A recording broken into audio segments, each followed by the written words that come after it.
展昭，你这是什么意思？白兄意所何指？你为何剑不出鞘？你是存心看不起我白玉堂？白兄误会了，既是切磋比试，又何须兵刃相见呢？这不是切磋比试，而是为了名誉而战。如果你不肯放手一搏，休怪我毁去玉佩，让你交不了差。那好，得罪了。来得好！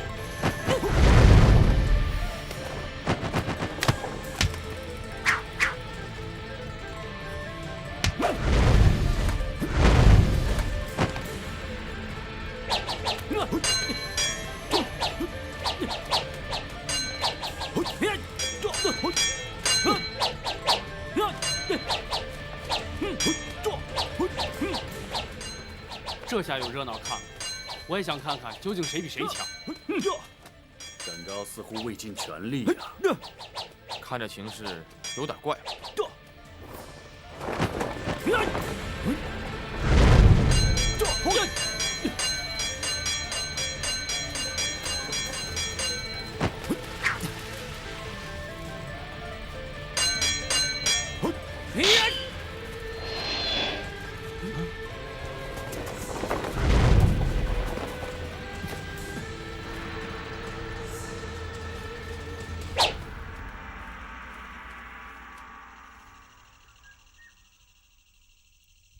南侠展昭也不过如此。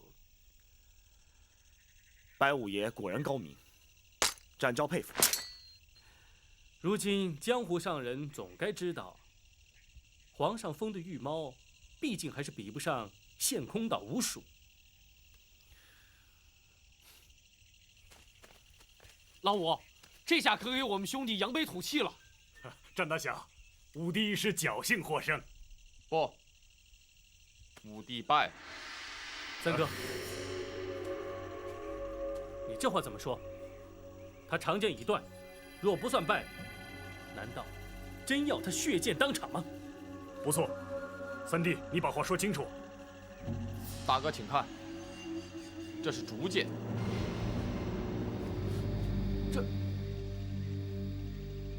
展昭，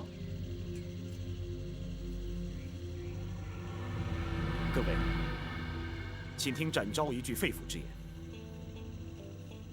詹某原本无意与吴蜀为敌，更无伤人之心，故而只能以竹剑明志，还请诸位包涵。武帝，展昭，你白兄，同是武林中人，江湖同道。詹某对吴蜀兄弟侠义之风，常有惺惺相惜之感，还请白兄撇去成见，赐还玉佩。武帝，大哥不必多说了。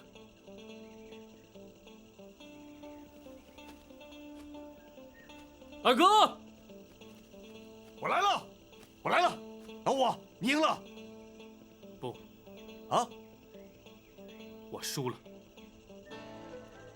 不过，不是输在技不如人，而是输在气度。南侠之所以称为侠，我白玉堂今天总算见到了。白玉堂输的无话可说。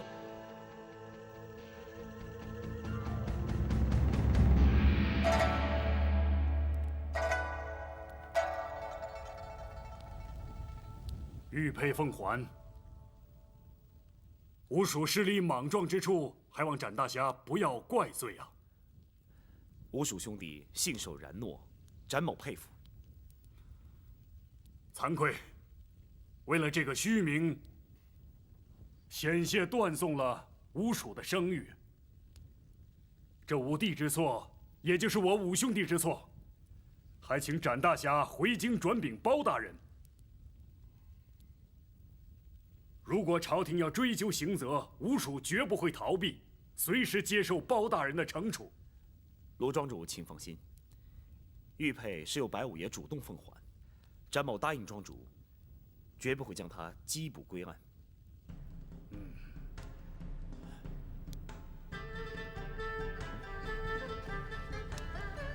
怎么不见白无言？老五虽然输了，可是面子上挂不住，想必是躲起来了。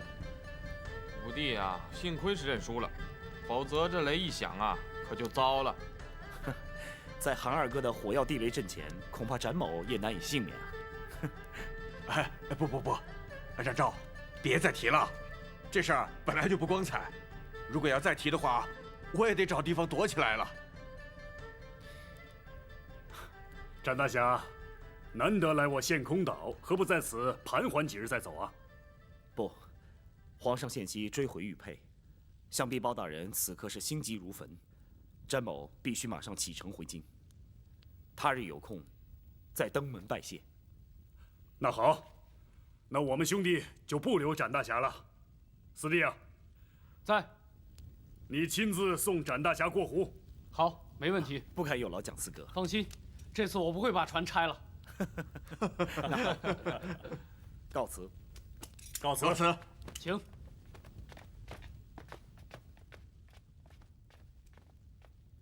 这展昭果然是个英雄豪杰呀！哎，二哥，五弟要是没认输，你真眼抱着地雷？这个嘛，哎，我可是告诫过你，不准用这地雷啊！啊！哎呀，我就实话跟你们说了吧，反正五弟也不在这儿，我埋的呀，那根本就是空地雷，它没装炸药啊！你呀！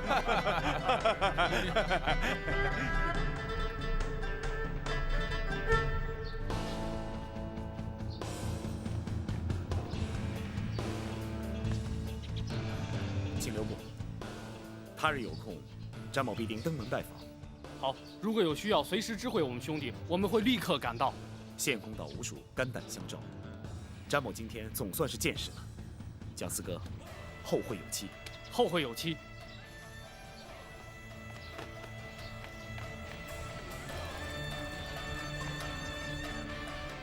好一个羽毛展昭，在下心服口服。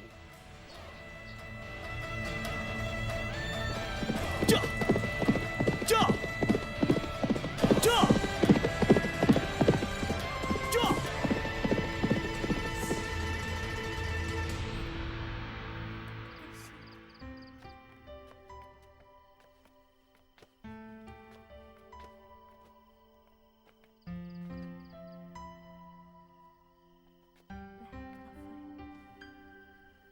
你且先行退下。是。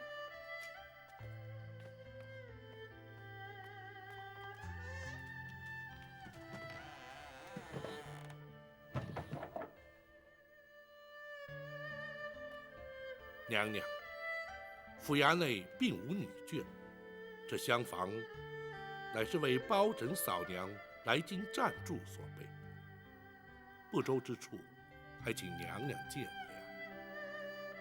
无论是何处，都要比那破屋强多了。包钦口中的嫂娘是何许人？怎么会有如此怪异的称呼？回娘娘，包拯自幼父母双亡，乃是长嫂带大，故而以嫂娘相称。哦，这倒颇不寻常。嫂娘至于包拯，虽无生育之恩，却有养育之情，故而包拯始终以人子之礼视之。包钦能是长嫂以孝，的确是难能可贵。所谓百善孝为先，无怪乎能成为朝廷支柱，社稷栋梁啊！娘娘谬赞，包拯只是略尽本分而已。哀家可羡慕得很呐。娘娘请宽心，一旦全案查明，彻底平反之后，娘娘定可以与皇上重续天伦。然而在此之前，还请娘娘多加忍耐。哀家自知此案难办，所谓事不关心，关心则乱。也罢，哀家一切静待包钦安排吧。是，包拯立刻着手。你奉旨陈州督镇返京，为何不进宫，面圣交旨呢？若非奉诏夜不入宫，乃是宫中的体制，包拯岂敢不遵？再者，惊扰圣驾总是不该。明日早朝之后再做禀奏，也还不迟。他可是个好皇帝。皇上年事虽轻，却老成持重，称得上是一位仁德之君。那就好。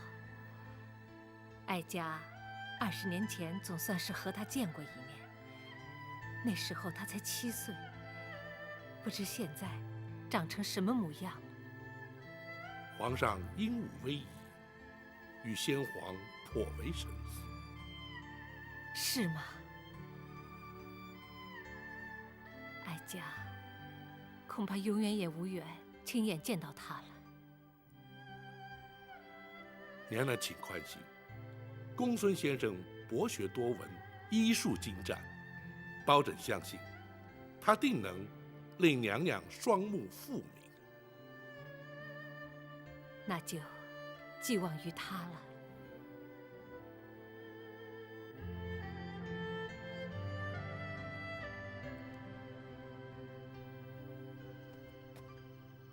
大人，学生翻遍医书，搜尽枯肠，总算是不辱使命。哦，公孙先生可是已有医治之法？大人，老夫人抑郁终日，以泪洗面，双目血路受阻，挚爱难通。久而久之，经脉受损，导致失明。然而状似真盲，实则却是假盲。哦，何谓假盲？老夫人的失明只是暂时，而非永久。学生若是以金针过穴之术打通血脉，再佐以活血明经之药，滋补调养，学生确信当能痊愈。如此甚好。就劳公孙先生明日一早就开始为娘娘诊治。是，学生遵命。大人，王丞相来访。相爷怎会在此时前来？快请至花厅说话。是。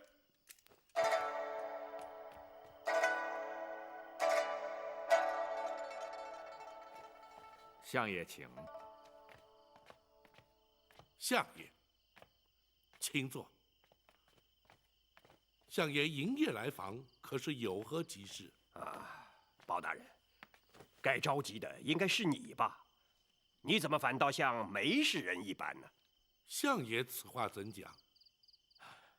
皇上下旨，要你去陈州督镇，你怎么竟然把安乐侯庞玉给铡了呢？相爷，那庞玉克扣赈粮，私吞赈银，更假借赈灾之名，广征民工，营造私宰，强裸民女，成其私欲。数十万灾民，非但未蒙朝廷恤灾之力，反遭欺压荼毒之害。包拯既然奉旨督政，若不扎他，岂非有亏职守，愧对皇上？老夫早该知道，当初皇上让包大人前去陈州督镇，那就注定了会要庞玉的性命。相爷，莫非相爷认为包拯处置失当，或是皇上指责包拯所为不该？不是，那倒不是，只是你好歹先禀奏过皇上，再办庞玉也不迟嘛。时势所逼，情非得已。若不当机立断将他处死，非但民愤难消，民怨难平，一旦饥民被逼，沦为盗贼，灾民被迫，皆为暴民，一场浩劫于焉而生。届时，朝廷威信荡然无存，又岂是皇上所乐见？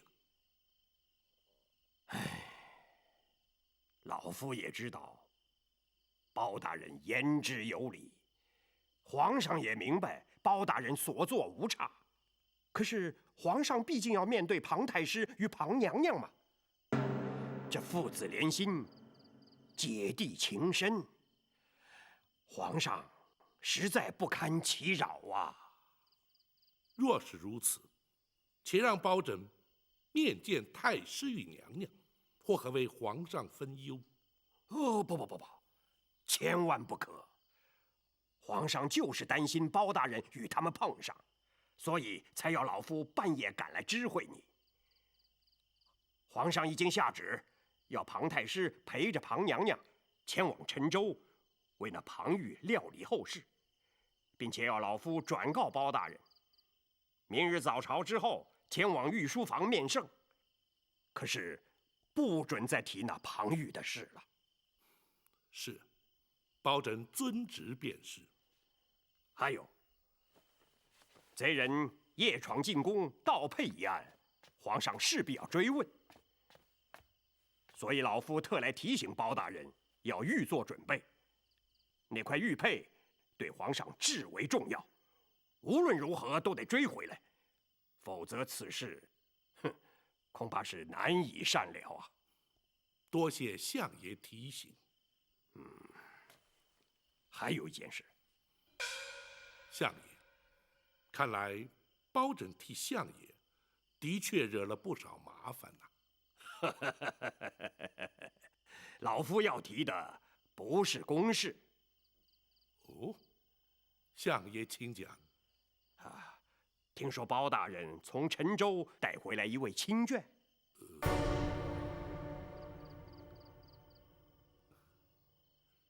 相爷何以得知？包大人一向公而忘私，夫人家小均在泸州老家，从未进京。这回从陈州带回一位亲眷，反倒轰动了京城啊！相爷取笑了，那是包拯一位失散多年的远房亲眷。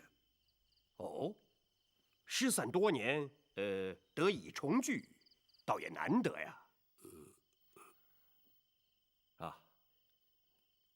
相爷，这位老夫人不幸双目失明，大人将她带回京城，是要学生为老夫人治疗。哦，那能治得好吗？学生尽力一试。好，既是包大人的亲眷，不妨前来相府走动走动。老夫那位夫人呐，可是出了名的好客呀。是，多谢相爷抬爱。包拯日后定当安排。好，皇上交代的话，老夫都带到了。老夫想说的话，也已经说完了。包大人连日奔波，想必累了，老夫不多打扰，就此告辞。包拯恭送相爷。不，你知道，老夫最怕麻烦人了。是，包拯遵命，相爷好走啊。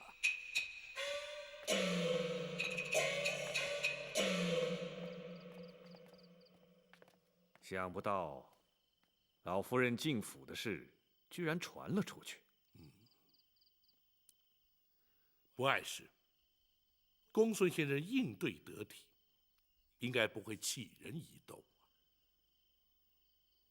展护卫尚未回来，明日大人面圣之时，打算如何向皇上禀奏啊？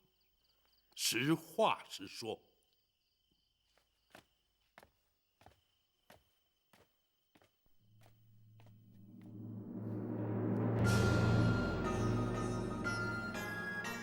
展护卫有把握把玉佩追回？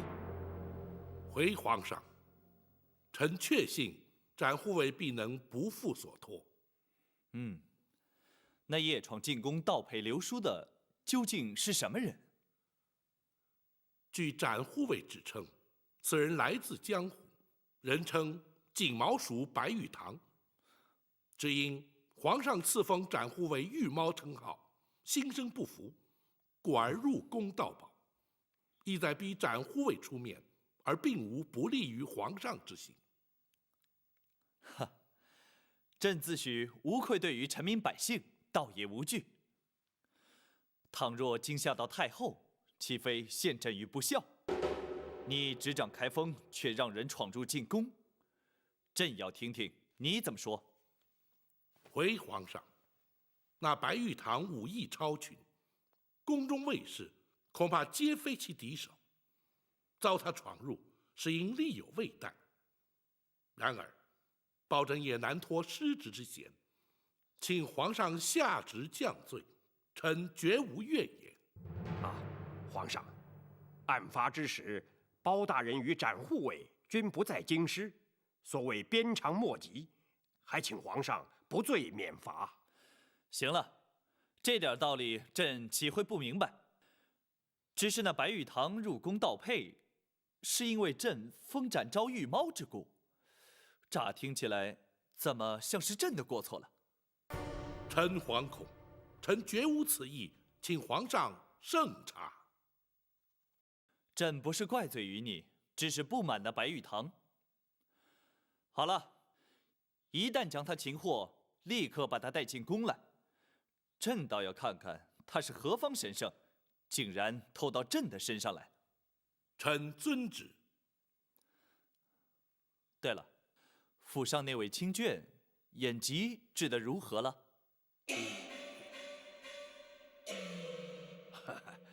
包大人休怪老夫，你携眷返京极不寻常，就连皇上都有所耳闻。皇上问起，老夫怎能不说啊？相爷，哎，的确不能怪王丞相，是朕主动提问的。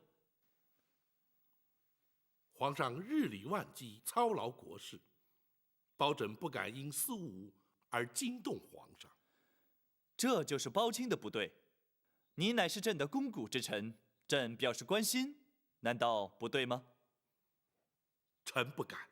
哈，包大人，皇上是以仁孝治国，既然尊长有疾，子侄焉能不忧啊？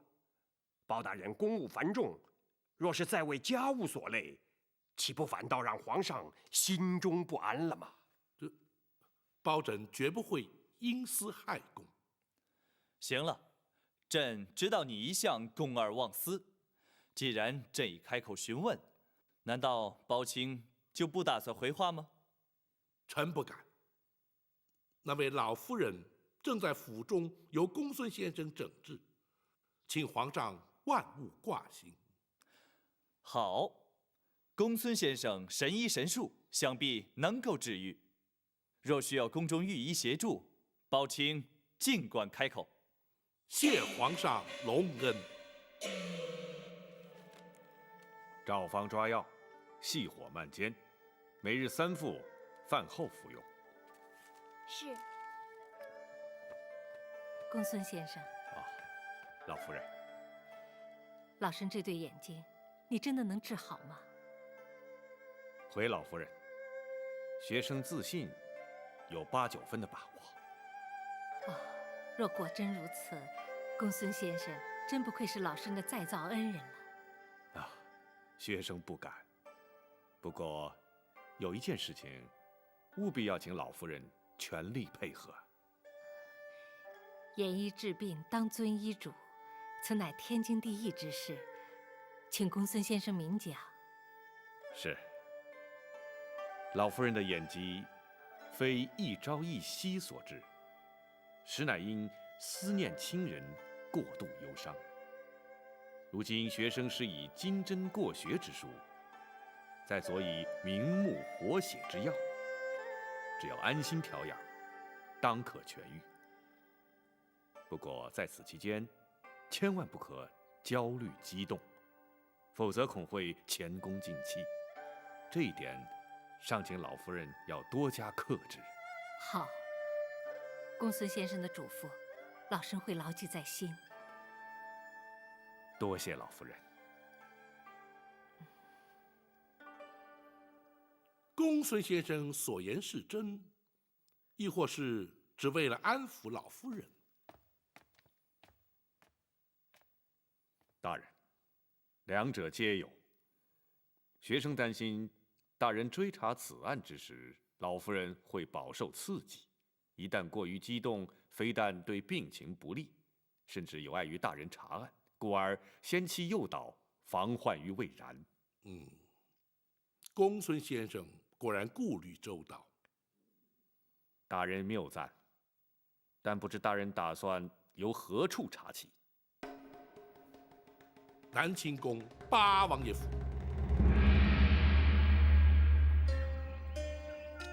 包大人若再不回来，本王可就手痒难耐了。故而陈州事了，包拯就立刻赶回京来。哦，哼，没想到包大人也会口出狂语啊！不该，不该呀！王爷怎知包拯所言不实？哎，贼人夜闯进宫，盗佩流书，惊扰圣驾。包大人难道不是为了此事赶回来的吗？的确难逃王爷法眼，正是为此。追查的如何了？展护卫已前往追击，日内当可将玉佩追回。那就好。若是追不回玉佩，皇上势必耿耿于怀，睡不安枕了。圣驾遭到惊扰，皇上心中不悦，包拯犹能理解。为了一方玉佩，让皇上耿耿于怀，却让包拯不解。此佩对皇上来说意义非比寻常。包拯愿闻其详。那方玉佩原本是太宗皇帝生平最爱之物。先皇被立为太子之时，太宗皇帝便以此玉佩相赠。如此说来，那玉佩乃是先皇传于皇上的遗物。不，皇兄当年将此佩赐予了一位宠妃。但不知是哪位娘娘？是……往事已矣，人事全非，不提也罢。那么玉佩又怎会到了皇上手中啊？皇上7岁那年被选立为太子，进宫之日，偶遇这位皇娘，二人一见投缘，便以此佩相赠。自此，皇上终日随身佩戴，从不离身。此佩被盗，皇上自然难以释怀了。先皇遗物辗转重回皇上手中，也可称得上是冥冥之中自有天定了。这位皇娘对皇上期许甚深，而以仁孝2字相勉，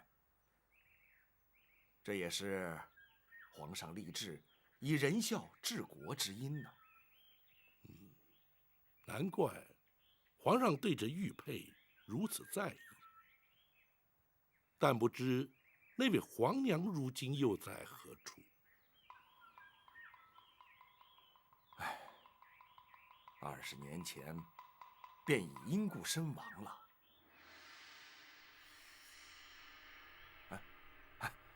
下棋，下棋，不说这些陈年往事了。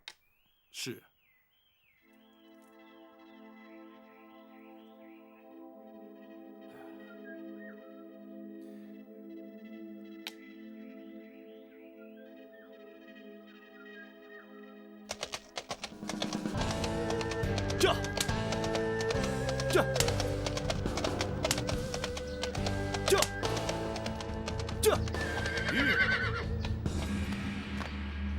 展那儿回来了。大人可在府中？大人去了八王爷府。公孙先生呢？公孙先生还在府中。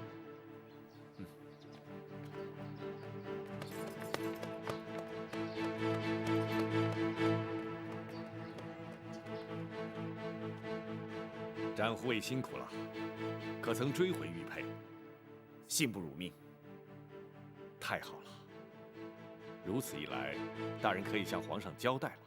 学生立刻通知大人。且慢，展昭有一事要和公孙先生商议。展护卫，请说。玉佩虽然追回，詹某却没有将白玉堂带回来。啊！在大人回府之前，还请公孙先生帮忙想个对策。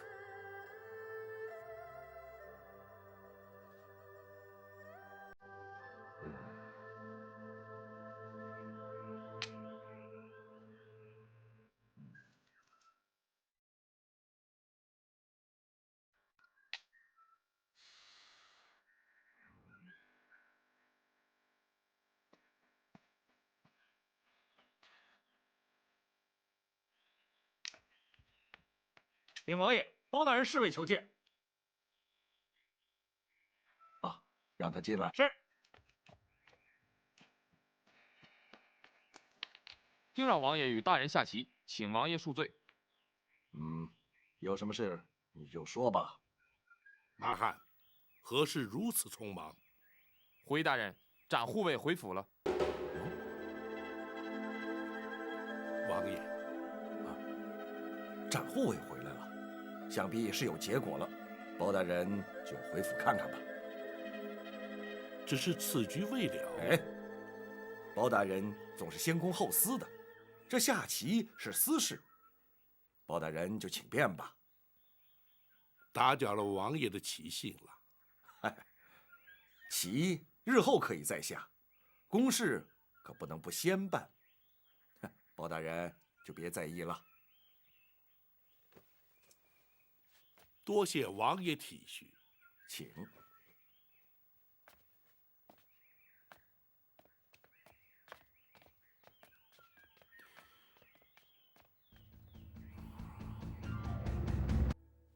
大人，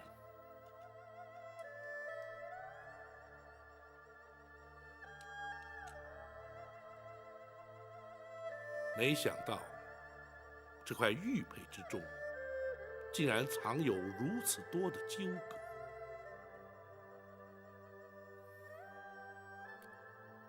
展护卫此行可还顺利？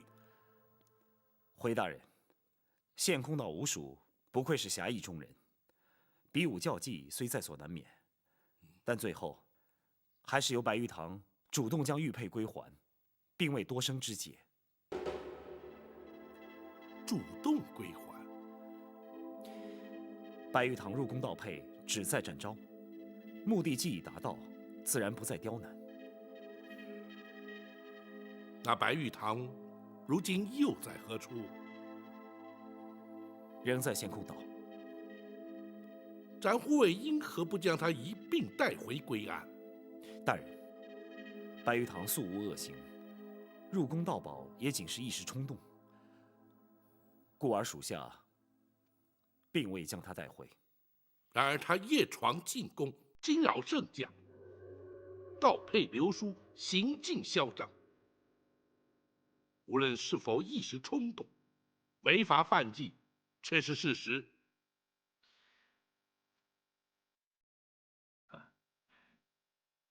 大人，那白玉堂来自江湖，江湖中人原本就没有法治观念。公孙先生，普天之下莫非王土，率土之滨莫非王民。江湖中人又如何？难道江湖中人便能目无王法，恣意妄为？这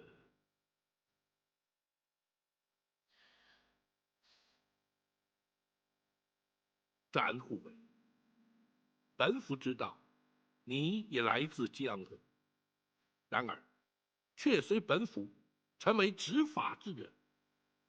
倘若江湖人便可不遵王法，展护卫又将如何执法，如何服人？大人，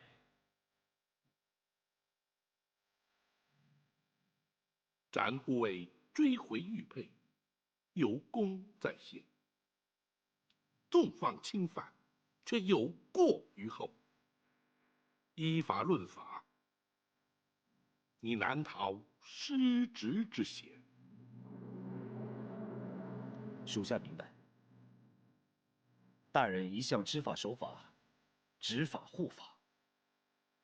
然而展昭遵从的却是江湖道义与人之常情。倘若因而触法，愿承担失职之罪，任凭大人惩处。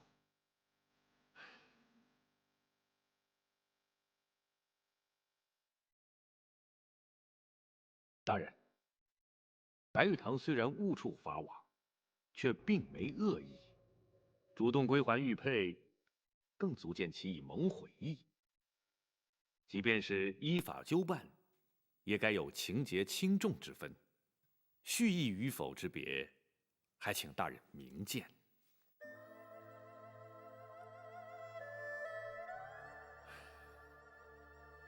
公孙先生与展护卫心意，本府何尝不知？只是那白玉堂违法事实，本府绝不能坐视不管。至于判罚是轻是重，却并非本府所能左右啊。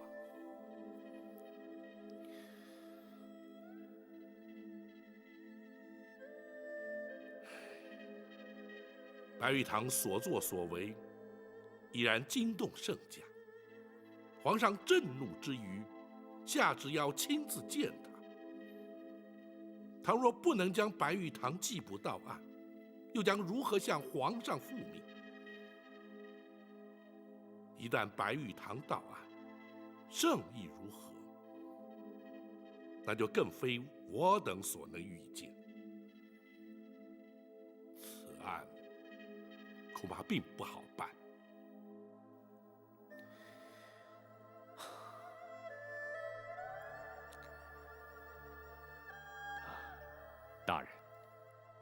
大人何不先入宫还佩，然后视皇上动静再做决断？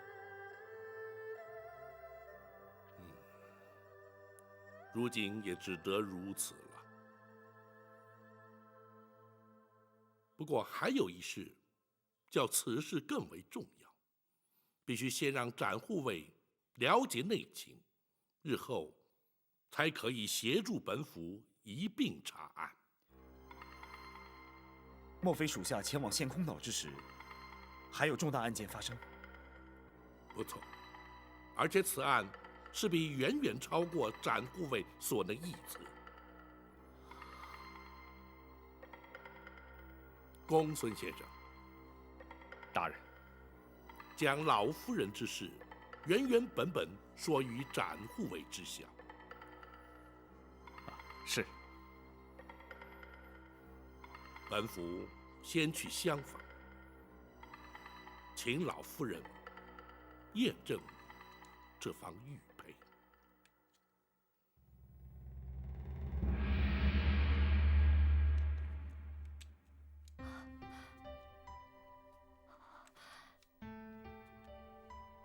是他，是他，错不了。20年了，哀家做梦也没想到，这块玉佩还能出现在面前。娘娘目不能视，何以如此肯定？自从哀家被打入冷宫，日夜盼望先皇能够来看看哀家，听听哀家诉苦。可是先皇从来没有出现过。冷宫估计，这块玉佩变成了哀家的唯一寄托，于是终日把玩于手掌之中，根本无需观看便能认得出来。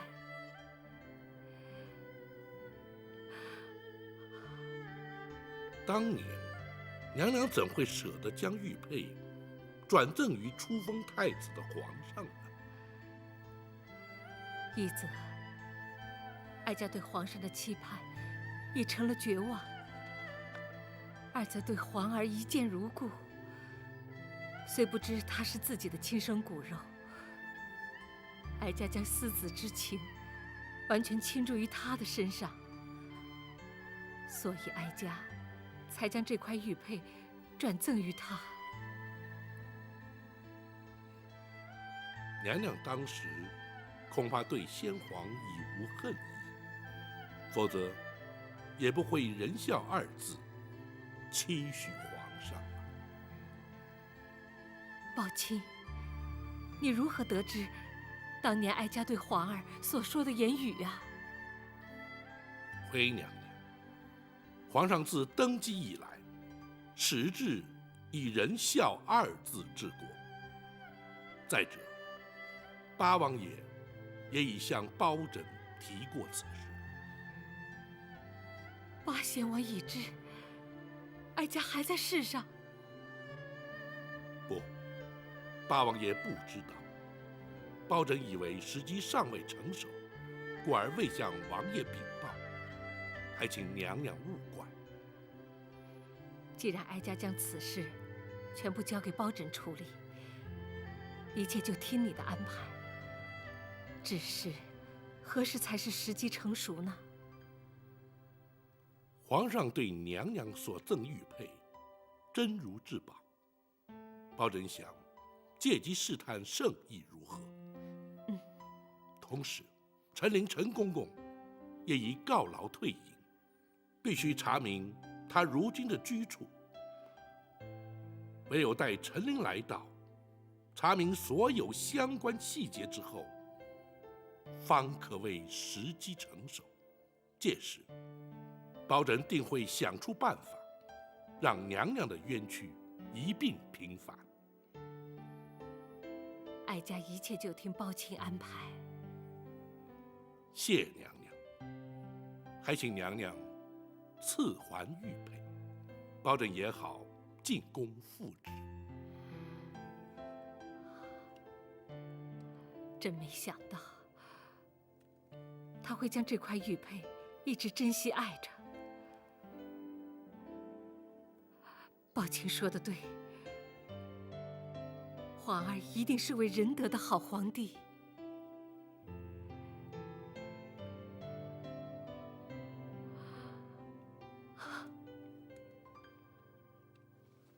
玉佩追回，请皇上御览。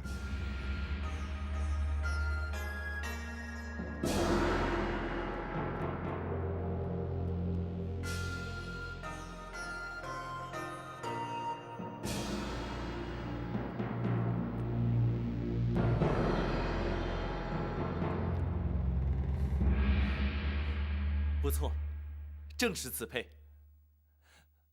宝卿，平身。谢皇上。恭喜皇上，玉佩失而复得。是展护卫追回来的？是。展护卫安在？为何不随包卿一起入宫呢？回皇上，展护卫自承有罪，待皇上宣召，方敢入宫。展护卫何罪之有啊？追回玉佩乃大功一件，朕奖赏他有恐不及呀。白玉堂入宫盗宝，惊扰圣驾，乃是针对展护卫而来。展护卫自责，因虚名而让皇上增烦添忧。那也不能怪展护卫啊，该追究的是那目无王法的白玉堂。白玉堂自知有错，故而主动归还玉佩。主动归还？是。展护卫顾及江湖道义，故而未将白玉堂拘捕到案。什么？岂有此理！白玉堂进宫盗宝，惊扰了朕，就因为他主动归还玉佩，就不予计较。展护卫不将他拘捕归案，岂不失职？展护卫自承有罪，指的正是失职之罪。不行，战护卫认罪也好，不认罪也罢，那个不知天高地厚的白玉堂，还是要依法拘捕。臣遵旨。至于展护卫，皇上，展护卫追配有功，赶请皇上恕其失职之罪。是啊，若不是展护卫独闯贼窟，这方玉佩恐怕永远追不回来了。展护卫追回玉佩有功，朕自会加以奖赏。然而白玉堂仍要由展昭负责擒拿归案，朕可以不再追究他的失职之罪。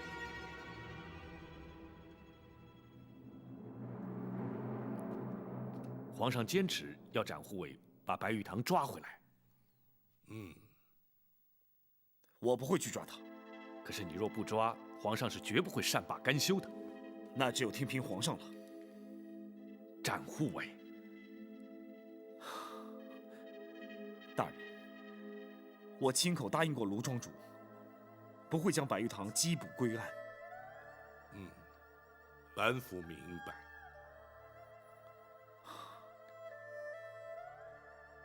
那大人打算如何向皇上回复呢？本府尚无对策。可是，展护卫，老夫人一案，展护卫可都明白了。公孙先生已对属下说了，真没想到世上竟会发生这种事情。不错，的确很难让人置信。此案才是当务之急。是否将白玉堂拘捕到案，已经不是那么急切了。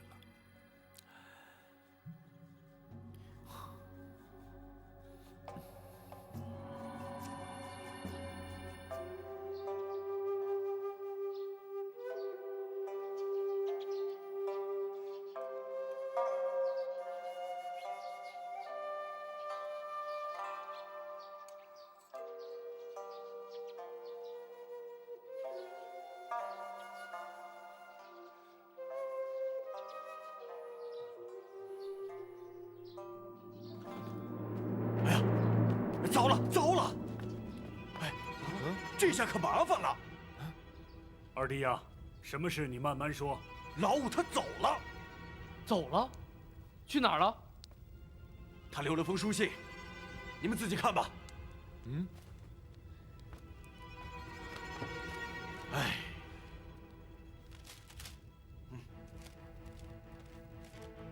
四位兄长如晤。弟夜闯进宫，盗宝留书，原为与展昭斗气。岂知展昭胸襟气度，无不令弟折服。玉佩虽已归还，却仍有未了之事。白玉堂若不认罪归案，非但展昭难以交差，包大人也必受牵连。弟一错不能再错。决意前往开封府投案，一人做事一人当。此去，无论包大人如何惩处，均与四位兄长无关。切勿以弟之生死为念。玉堂拜拜。这。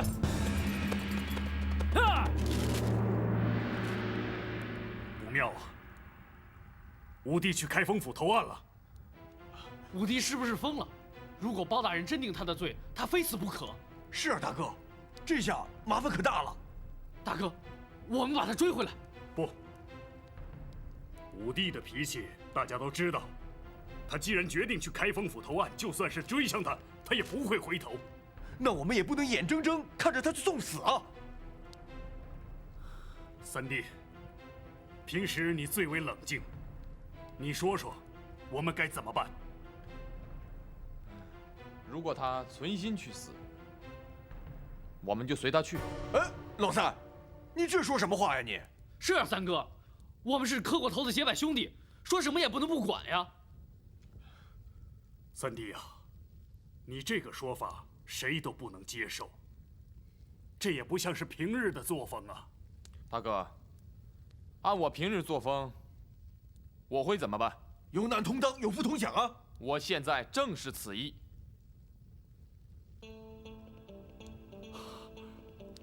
对，三弟说的对。不求同年同月同日生，但求同年同月同日死。五弟犯了错，也就是我兄弟的错。五弟如果被处死，我们也一起死。好，老三，我们一起啊，派老五去开封府自首。老四，你怎么说？能不死，当然最好不过。啊？不过要是非死不可，那就死吧，反正一起作伴。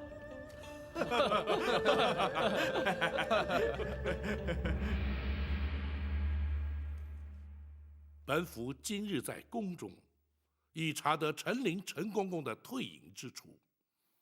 公孙先生，学生在。明日寻个名目，让张龙、赵虎出京，带着本府手书前去将他接来。要想查明当年情形，非他不可。是，学生会做安排。大人，可有用得到展昭之处？太妃娘娘的安全，还是要劳展护卫负责。府衙之中虽然戒备森严，但仍然不可掉以轻心。属下明白。在陈琳回京之前，本府会与八王爷多做接触。倘若能探得他的口风，对日后也方便许多。大人，拘捕白玉堂归案之事，若是皇上下旨催办，大人打算如何应对呢？暂且顾不得了。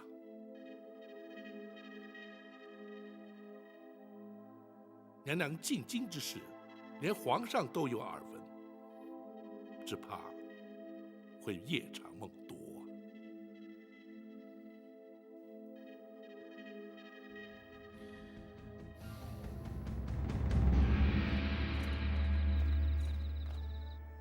时辰已晚，母后想必累了吧？其实哀家并不累，难得皇上今夜心情好，多说几句也没关系。朕今日心情的确很好，失而复得，总是令人高兴的嘛。哦，皇上什么东西丢了？是一块玉佩。天下的财富都是皇上的，一块玉佩怎会让皇上这般重视？这可非一般的玉佩啊！朕从小一直佩戴，恐怕连母后也没有见过呢。可是八贤王或是狄娘娘所赠？不，是20年前一位被打入冷宫的嫔妃所赠。谁呀？当时朕刚进宫，并不知道她是谁，从此以后也就再也没有见过她。这成了朕永远也无法解开的谜呀。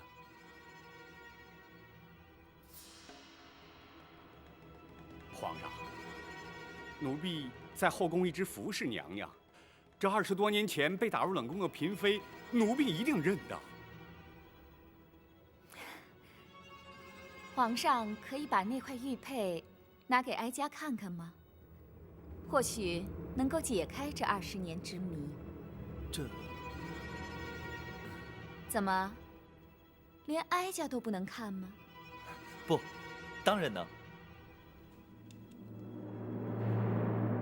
母后请看。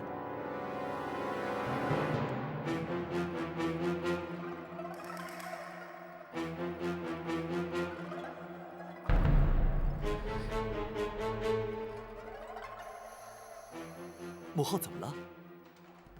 啊，没什么。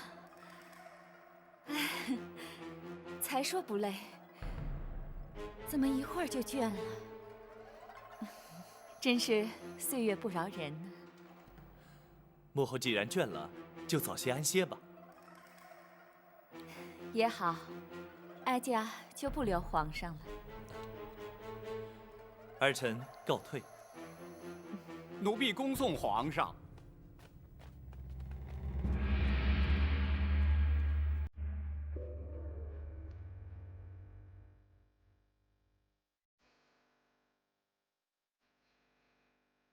娘娘，娘娘，是他，皇上见过他。娘娘说的是李妃。娘娘这怎么知道了？那块玉佩是先皇最珍爱之物，一直佩戴在先皇身上，后来却送给了他。没想到，皇上当年见过他。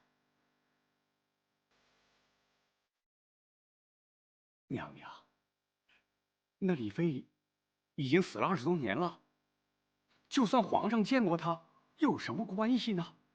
娘娘，不必为此烦恼。不，你不会明白的。当年的事，我一直不愿意回想。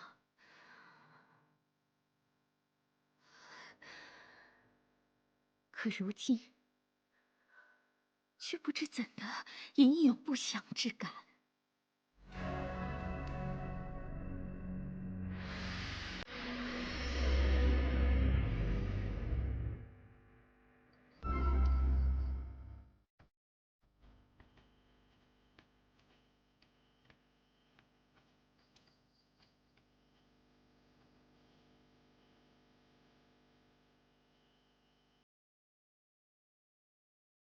娘娘，这冷宫已经有20多年没打开了。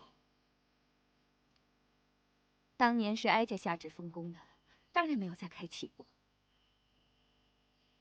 娘娘，当年冷宫那场大火，他烧死了总管秦凤。这尸骸虽然运出去了，可是一直也没有打扫，没有清理过。娘娘，您真的要进去啊？可是这把锁它已经锈死了，奴婢只能把它敲开。那就敲吧。去。是。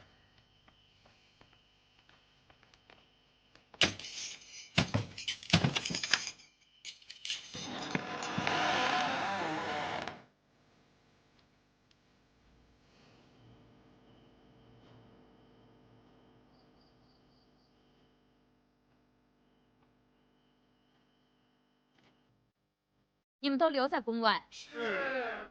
国怀，奴婢在。你陪哀家进去。是。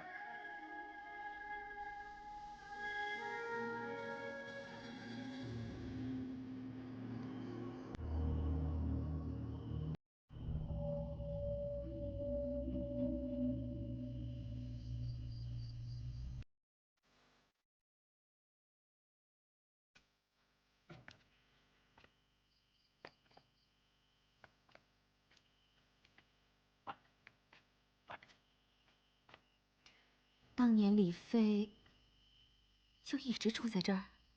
是，整整7年没出宫门一步。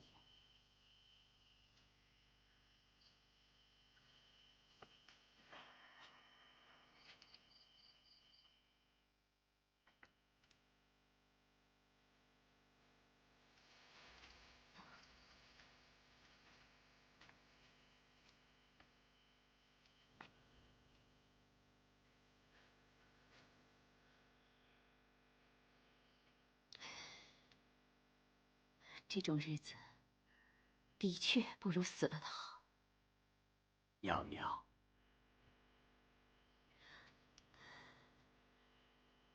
先皇赐他自尽后，你就是在这儿见到他的尸首。是，奴婢奉旨亲自前来验明正身。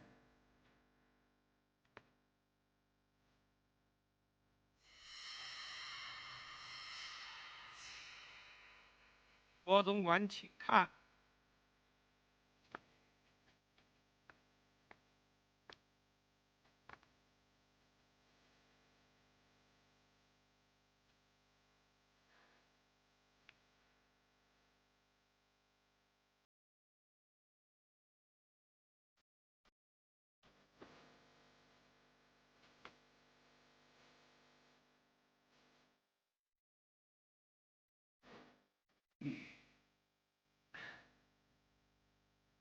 郭总管，可要看清楚了。皇上下旨，要你来验明正身，出了差错，可不干我的事啊。错不了，快盖上吧。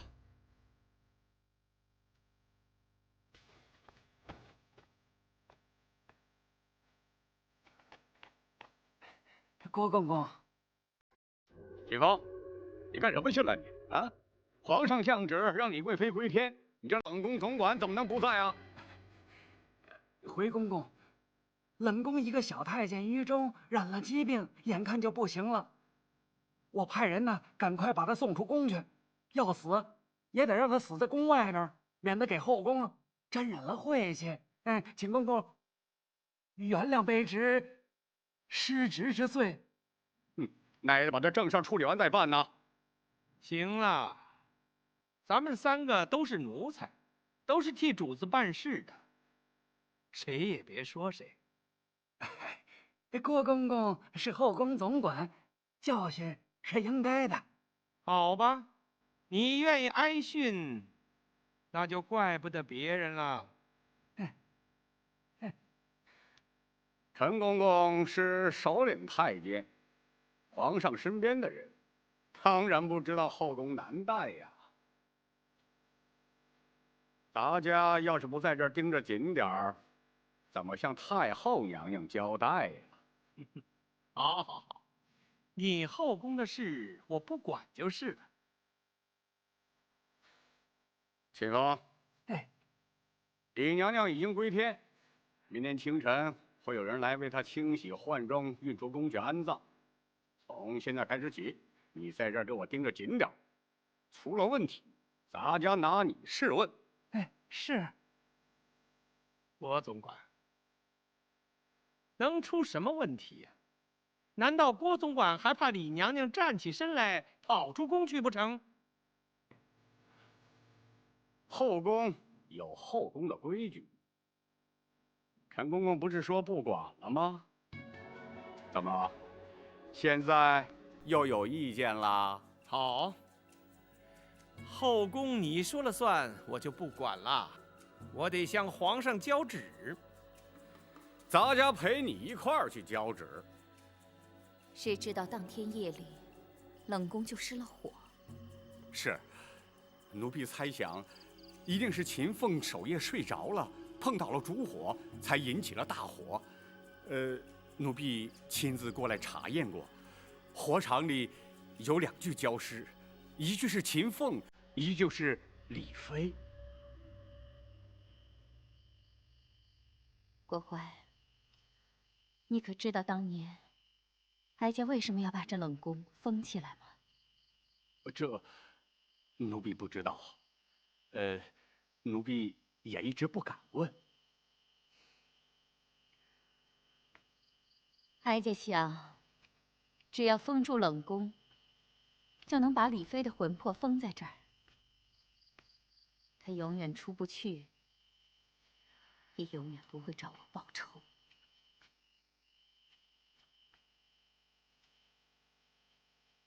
她在这里住了7年，如果换成我呢，恐怕挨不了那么久吧。谁？娘娘，别害怕，别害怕，这门一直锁着呢，不会有什么东西的啊。有，我听到了什么声音？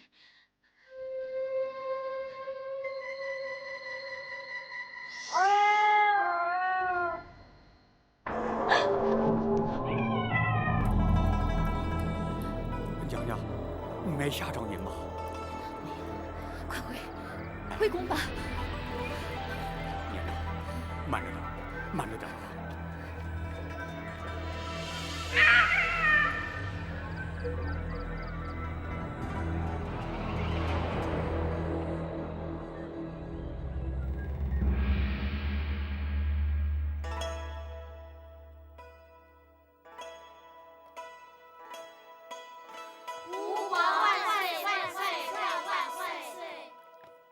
母后，好些了吧？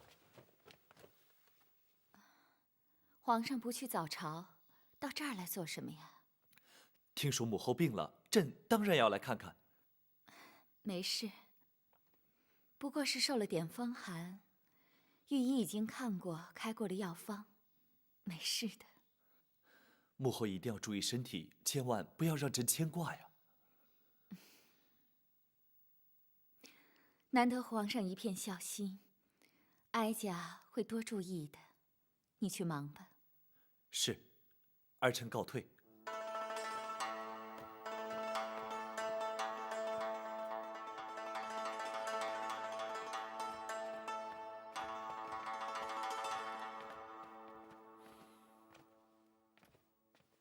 郭淮，奴婢在。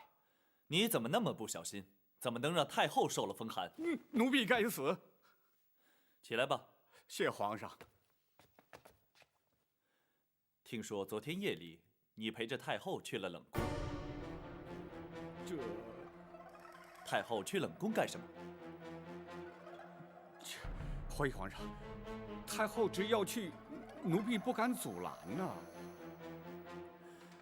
冷宫尘封了20年，除了烧焦的破瓦残壁，什么也没有。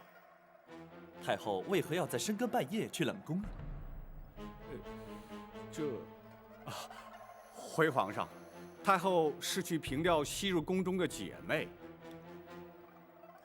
20年前，朕还误闯过冷宫，之后没多久，冷宫就失火了。难道太后去凭吊的是住在冷宫的嫔妃？是。莫非是朕遇见过的那一位？郭淮，奴婢在。冷宫里住着什么人？怎么？难道连朕都不能知道吗？不，奴婢不敢。当时住的是玉成宫被打入冷宫的李娘娘。李娘娘，失火之时，她可曾在宫中？在。回皇上，当时李娘娘就是被烧死在冷宫中。太后娘娘和李娘娘情同姐妹，昨天是她的忌日，所以才去凭吊。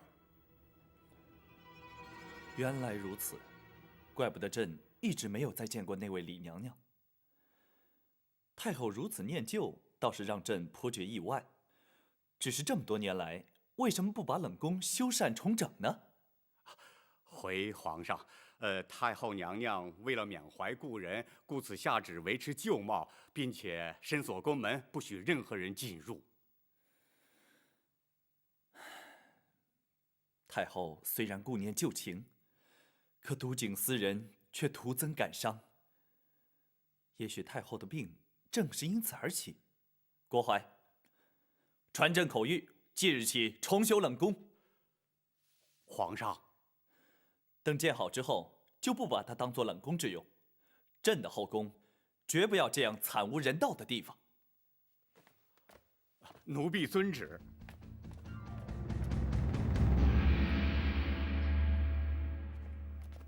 大人，张龙、赵虎已出发去接陈琳、陈总管，学生也已向王马、张赵4位说明太妃娘娘的身份，并特意叮嘱4人，绝不得对外泄露半句。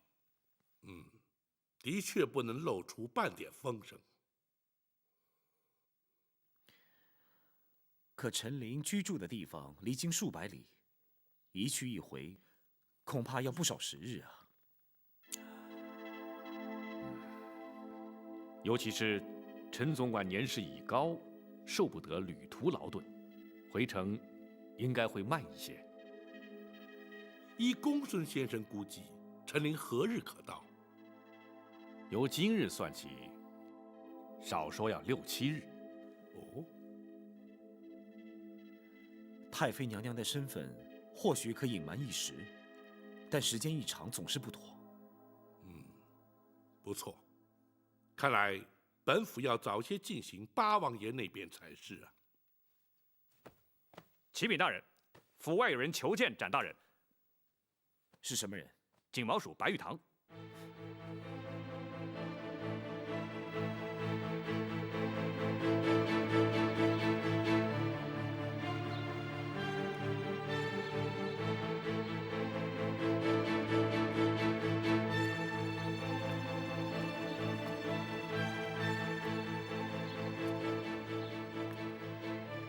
白兄怎么会来到开封？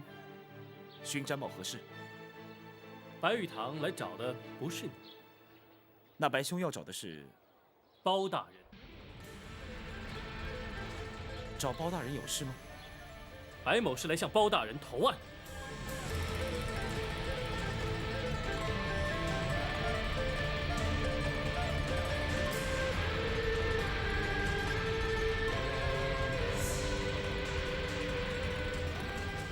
草民白玉堂叩见包大人。你起来说话。谢包大人。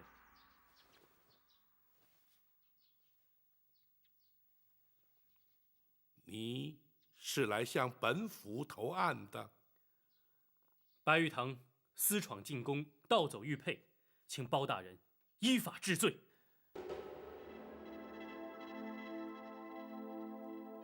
大人，白玉堂主动奉还玉佩，还请大人明鉴。展昭，你不必替我说好话。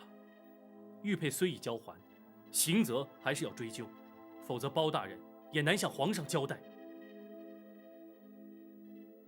本府如何向皇上交代，不劳你操心。且让本府先来问你，你可知道，进宫盗佩，惊扰圣驾，依法论罪，乃是杀头之罪。白玉堂既然敢前来投案，就不怕杀头。好气度！然而你明知必死，为何还要前来？大人，我不来投案，大人也会发出海捕公文，行闻天下，抓我归案，不知是也不是？不错，本府职责所在，理当如此。然而，以天下之大，江湖之广，你若是藏匿不出，要想抓你，也未必能够如愿。你又为何要前来自投罗网？好汉做事好汉当，白玉堂不想连累他人。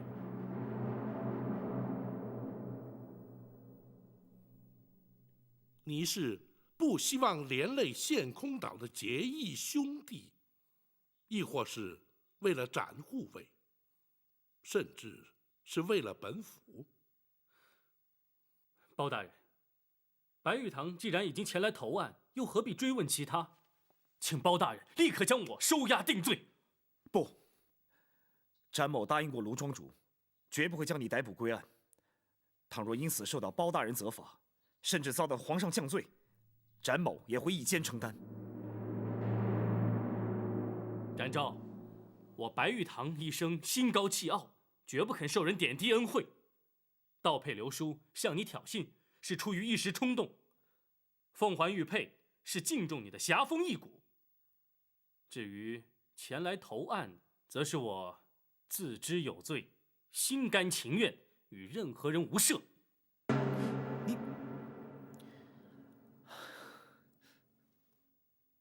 大人，公孙先生，本府自有定论。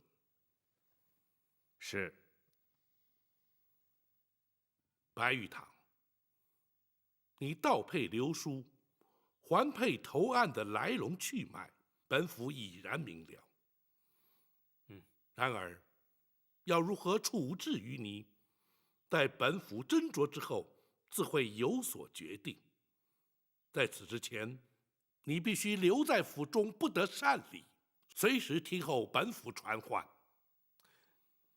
草民遵命。大人，那白玉堂的身份是？无需关押，也不必监管。他若有逃脱之意，又岂会前来投案？白玉堂，本府所言是也不是？包大人明鉴。王朝马汉在，给白玉堂安排住所，要好生对待。是。谢包大人。